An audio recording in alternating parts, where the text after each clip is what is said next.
बिस्मिल्लाहिर्रहमानिर्रहीम। तो आज हम डिस्कस करने जा रहे हैं एक और टॉपिक जो हमारे पास है, रेडियो एक्टिविटी।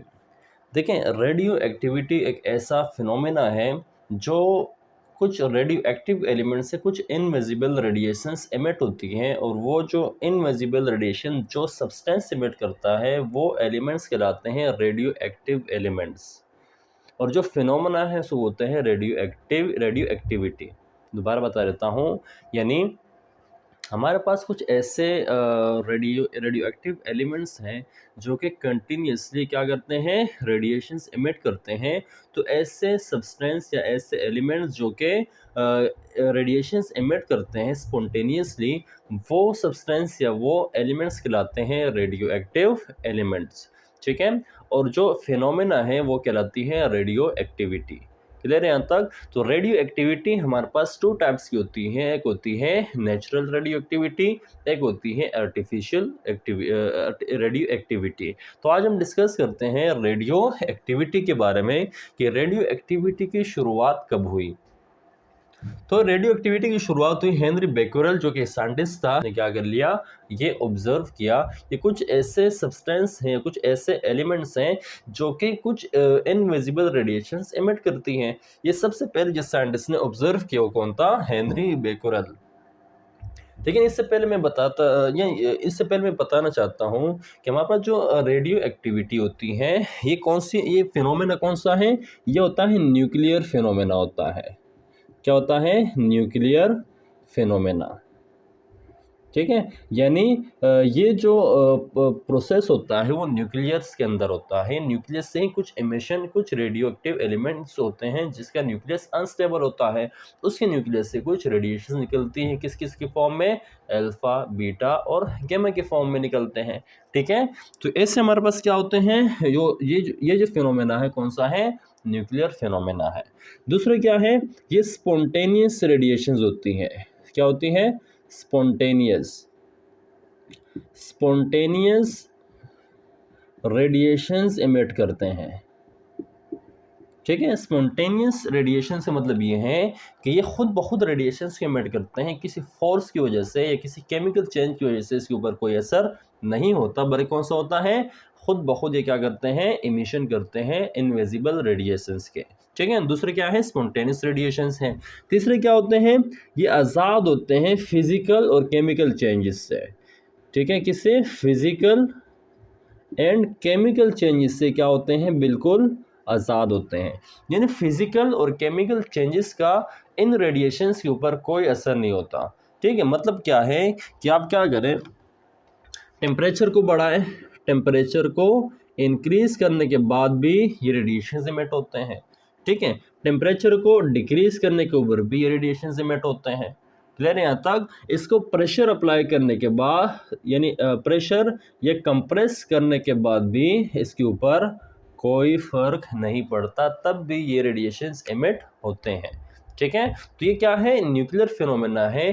किसी फिजिकल या केमिकल चेंजेस का कोई इफेक्ट इन रेडिएशंस के ऊपर नहीं होता। ये नहीं कि आप प्रेशर बढ़ाओ या प्रेशर कम हो तो रेडिएशन कम या ज़्यादा हो जाएंगे, टेम्परेचर बढ़ाओ तो रेडिएशंस बढ़ जाएंगे, या टेम्परेचर कम करो, कूल करो तो रेडिएशन बढ़ जाएंगे, ऐसा कुछ नहीं था। यानी ये सारे प्रोसेस अप्लाई करने के बाद भी ये रेडिएशन से एमिट हो रहे थे कंटिन्यूसली। ठीक है, तो ये क्या देखें, ये क्या है? न्यूक्लियर फिनोमेना है। तो हमारे पास जो हेनरी बेक्यूरेल था, उसने क्या किया, उसने कुछ ऑब्जर्वेशंस की। वो काम कर रहा था किस चीज़ के ऊपर? मिनरल्स के ऊपर काम कर रहा था। मिनरल्स कौन से थे?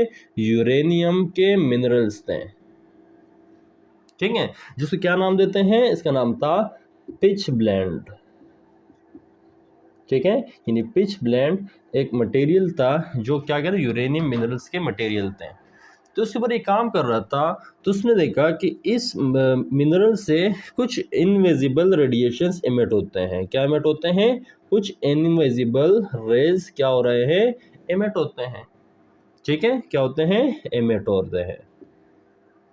ये जो इनविजिबल रेज हैं, इसको भी समझ नहीं आ रहा था, इसलिए से इन रेज को क्या नाम दिया? बेक्यूरेल रेज का नाम दिया गया। ठीक है, करता क्या था कि इसकी जो पेनिट्रेशन क्या थी, हाई पेनिट्रेशन थी, यानी हाई पेनिट्रेटिंग पावर्स के रेडिएशंस थे ये। मतलब क्या है, इसने देखा कि 3 शीट जो है, 3 शीट, जो भी आपके पास 3 शीट, यानी आपके पास मेटल के 3 शीट ले ले या कागज़ ले ले या कोई कपड़ा कुछ भी ले ले, तो उन 3 शीट को ये जो रेडिएशंस थे, जो बैकग्राउंड रेडिएशंस कहलाते थे, उसको क्या कर लेते थे, पास कर लेते थे। इन 3 शीट, ये जो मेटल शीट्स होते थे उसको ये क्रॉस कर लेते थे, ठीक है, यानी हाई पेनिट्रेशन पावर था। फिर इसने क्या किया, जो लेड शीट के अंदर, लेड शीट के अंदर जब उसने इस मिनरल्स को, जो हमारे पास पिच ब्लेंड था, उस मिनरल्स को रखा, तो उस लेड शीट ने उस रेडिएशन क्या कर लिया, स्टॉप कर लिया, यानी लेड शीट को क्रॉस नहीं कर पाए। कुछ और ने इसे ऑब्जर्व किया, उसने ऑब्जर्व किया कि ये ब्राइट स्पॉट प्रोड्यूस कर रहा था, किस चीज़ के ऊपर, ब्राइट स्पॉट प्रोड्यूस कर रहा था, किसके ऊपर, फोटोग्राफिक प्लेट के ऊपर, किसके ऊपर, फोटोग्राफिक प्लेट के ऊपर ये ब्राइट स्पॉट प्रोड्यूस कर रहा था, ठीक है। साथ में क्या था कि फ्लोरेसेंट, ठीक है, फ्लोरेसेंट ऑन जिंक सल्फाइड, यानी जिंक सल्फाइड का जो स्क्रीन था उसके ऊपर इसने क्या किया, फ्लोरेसेंट प्रोड्यूस कर रहा था, मतलब रोशन कर रहा था, इसको ब्राइट कर रहा था। तो फ्लोरेसेंट कहाँ पर प्रोड्यूस कर रहा था, जिंक सल्फाइड के शीट के ऊपर, क्लियर यहाँ तक। और साथ में इसने ये ऑब्जर्व किया कि आयोनाइज गैसेस, आयोनाइज गैसेस को भी क्या कर रहा था, आयोनाइज कर रहा था, ठीक है। साथ में क्या था, गर्म ठंडा या कंप्रेस करने के बाद भी ये रेडिएशंस इमिट हो रहे थे, ठीक है। तो उस वक्त जो हमारे पास जो साइंटिस्ट था हेनरी बेक्यूरेल, जो कि फ्रेंच साइंटिस्ट था, उसको ये समझ में नहीं आया और उसे नाम क्या दिया गया, बेक्यूरेल रेस का नाम दिया गया। बाद में कुछ और साइंटिस्ट आ गए जो दो मियाँ बीवी थे, क्या नाम था, मैरी क्यूरी और उसका हस्बैंड था पेरी क्यूरी, ठीक है। कौन कौन से थे, दो साइंटिस्ट थे, एक का नाम क्या था, एक का नाम था मैरी क्यूरी जो कि एक औरत थी, दूसरे इसका क्या था, हस्बैंड था, इसका नाम क्या था, पेरी क्यूरी, ठीक है। ये दोनों मियाँ बीवी थे, यानी हस्बैंड और वाइफ थे। इन्होंने पिच ब्लेंड में से कुछ रेडियो एक्टिव एलिमेंट्स को आइसोलेट किया।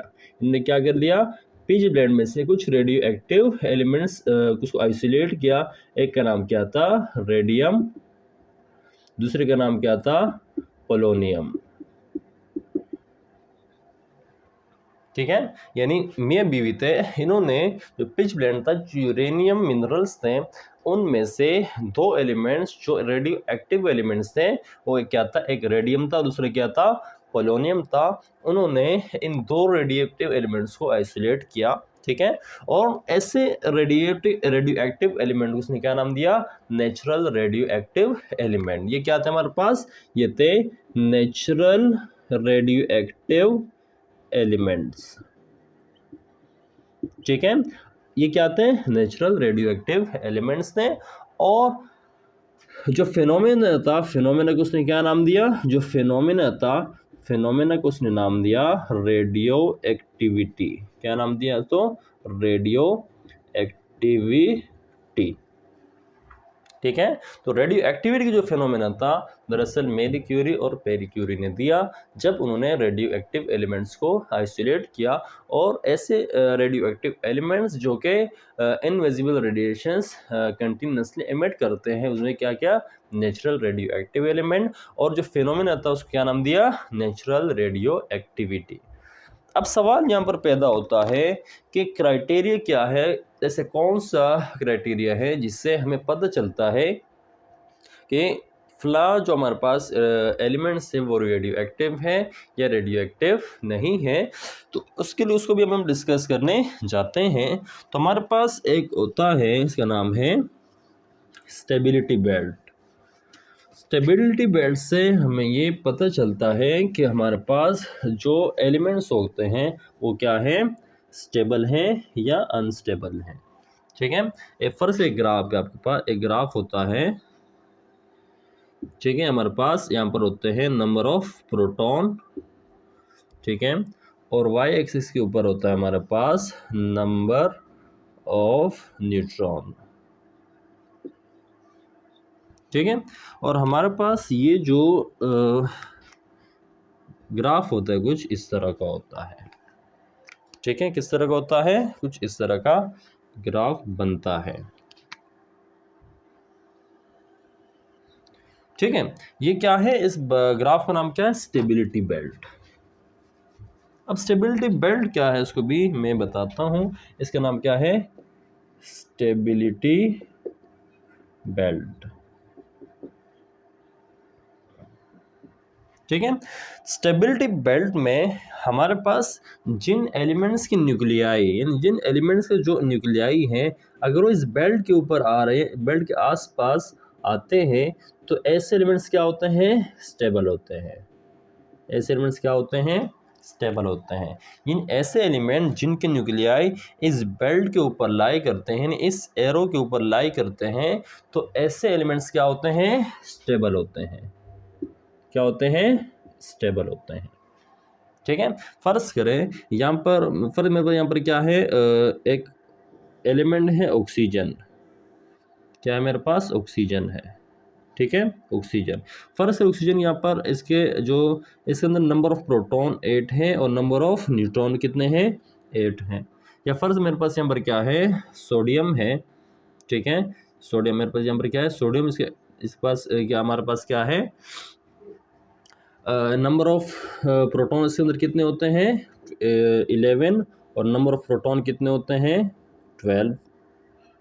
ठीक है, ये मेरे पास मैग्नीशियम है। ठीक है, तो इस तरह जो भी एलिमेंट्स होते हैं जो इस बेल्ट के ऊपर लाई करते हैं, जिसके न्यूक्लियाई इस बेल्ट के ऊपर लाई करते हैं, तो क्या होते हैं, स्टेबल होते हैं। ठीक है, और जो भी इस लाइन से या इस बेल्ट से ऊपर होते हैं या नीचे होते हैं, तो ऐसे एलिमेंट्स क्या होते हैं, रेडियो एक्टिव होते हैं। ठीक है, तो यहाँ पर ये कहाँ पर तक हैं, ये तकरीबन होते हैं कहाँ तक, 20 तक, यानी जिनके एटॉमिक नंबर 20 तक हैं। ठीक है, फिर आगे भी बढ़ते हैं।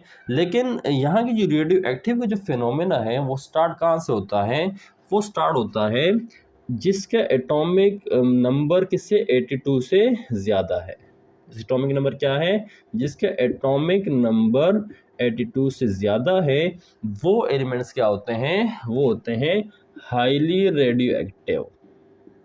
क्या होते हैं, हाईली रेडियो एक्टिव एलिमेंट्स होते हैं, जिनके एटॉमिक नंबर कहाँ से, 82 से ज़्यादा हो।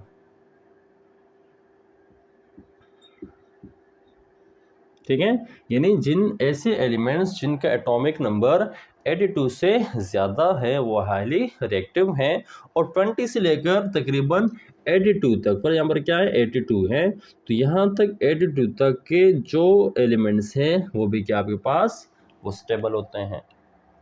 क्लियर यहाँ तक। तो ये ग्राफ कुछ ना कुछ बता देता है कि कौन से एलिमेंट स्टेबल है और कौन से अनस्टेबल है, कौन से रेडियो एक्टिव है, कौन से रेडियो एक्टिव नहीं है। फर्स्ट हमारे पास एक रेडियो एक्टिव कार्बन है, कार्बन 14, यानी इसके पास 6 प्रोटॉन है और 14 क्या आपके पास, 14, यानी फर्स्ट आपके पास एक कार्बन एटम है जिसके पास प्रोटॉन कितने हैं, 6 हैं। ठीक है, लेकिन यहाँ पर जो इसके पास न्यूट्रॉन है वो कितने हैं, न्यूट्रॉन इसके पास कितने हैं, 8 हैं। ठीक है, यानी इसके पास 6 प्रोटॉन है और बस 8 न्यूट्रॉन है। ठीक है, तो ये क्या है, ये स्टेबिलिटी बेल्ट से थोड़ा ज़्यादा हट के आ रहा है, डिफरेंट हो रहा है। तो इसका मतलब ये है कि ये कार्बन आपके पास क्या है, रेडियो एक्टिव है। क्या है, रेडियो एक्टिव है। इस हमारे पास हाइड्रोजन है, हमारे पास प्रोटियम, ड्यूट्रियम, ट्राइटियम। ठीक है, ट्राइटियम भी हमारे पास। ठीक है, जिसके पास क्या होते हैं, नंबर ऑफ न्यूट्रॉन ज़्यादा होते हैं। ठीक है, ट्राइटियम क्या है, एक आइसोटोप है हाइड्रोजन का। ठीक है, प्रोटियम इसके पास इसके पास प्रोटॉन होता है, ड्यूटियम के पास एक प्रोटॉन एक न्यूट्रॉन होता है, और ट्राइटियम के पास 2 न्यूट्रॉन होते हैं और एक प्रोटॉन होता है। ठीक है, तो ये भी बेल्ट से क्या होता है, थोड़ा आउट नज़र आता है। ठीक है, तो इस वजह से ये भी आपके पास क्या है, रेडियो एक्टिव में शुमार होता है। क्लियर यहाँ तक। तो ये जो बेल्ट होता है इसको बोलते हैं स्टेबिलिटी बेल्ट। इसमें 1 से लेकर 20 तक के जो एलिमेंट्स होते हैं वो क्या है, स्टेबल हैं। इसे न्यूक्लियर कहाँ पर लाई करते हैं, स्टेबिलिटी बेल्ट के ऊपर। और जो 82 से जिसके एटॉमिक नंबर ज़्यादा हैं उसके अंदर वो क्या है, हाईली रेडियो एक्टिव एलिमेंट्स होते हैं।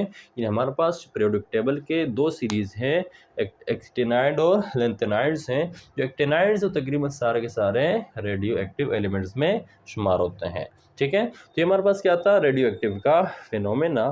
ठीक है, कि रेडियो एक्टिव एलिमेंट्स को किस तरह पहचान सकते हैं। और साथ में भी हम नेक्स्ट वीडियो के अंदर हम डिस्कस करेंगे अल्फ़ा, बीटा और गामा के बारे में।